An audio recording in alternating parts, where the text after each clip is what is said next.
શેઠ બોલ ને. રોજડા ના ભૂંડડા આ તો મને જીવ ખાઈ ગયા. આખી રાત ઉજાગરાઈ કરું ને સવારે કામે કરવું. તો હવે મારે શું કરવું? જો તમે તાર પેન્સિલ ખર્ચ કરી નાખો, નકર હું ન કરો ને તો હું વહી જાશ. આયા ઉપર ક્યાંય નથી જાવું. તાર ફિનિશિંગ કરાવવું હોય ને તારે, હા એટલે તારે ઉજાગરા ન થાય. હા કાંઈ વાંધો નહીં.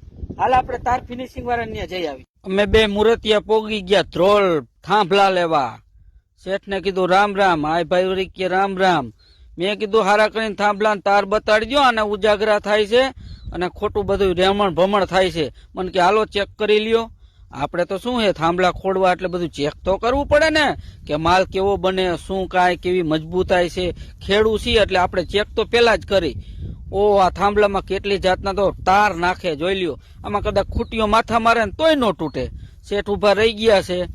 વાહ ભાઈ શેઠ કે ચેક જ કરી લ્યો પછી જ માલ લઈ જાઓ. મેં કાંઈ વાંધો નહીં, એ તો સિમેન્ટ મળે છે અને થાંભલા તો એકથી એક ચડિયા હતા મજબૂતા એના બાપની, કાંઈ ઘટે નહીં.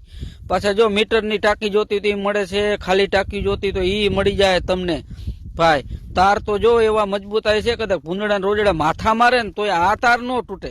અને આનું એડ્રેસ છે ને મેં જો આ વિડીયોના સ્ક્રીન ઉપર આપેલું જ છે. તો તમામ ધ્રોલ તાલુકાના ખેડૂતને આનો સંપર્ક કરવો, મુલાકાત કરવી અને રોજડા અને ભૂંડડાથી બચવા માટે તમારે અહીંયા સંપર્ક કરજો. અમારે શેઠ હારે ડીલ થઈ ગઈ. શેઠે કીધું કાંઈ વાંધો નહીં, મજૂર ન હોય તમારે તો અમે આ મજૂર પણ મોકલશું. અહીંથી તમને માલ અહીંયા પહોંચાડી દેવું ને ફિટિંગ કરી દેવું. મજૂરી તમારે જે થાય એ દેવાની રહે. મેં કાંઈ વાંધો નહીં. આને હરખનો પાર નથી. ઉજાગરા ગયા ને. વાહ શેઠ બની ગઈ. પણ શેઠ અહીંથી ભૂંડડું ગરશે તો અહીંયા નીચે હજી જારી ફીટ થાય.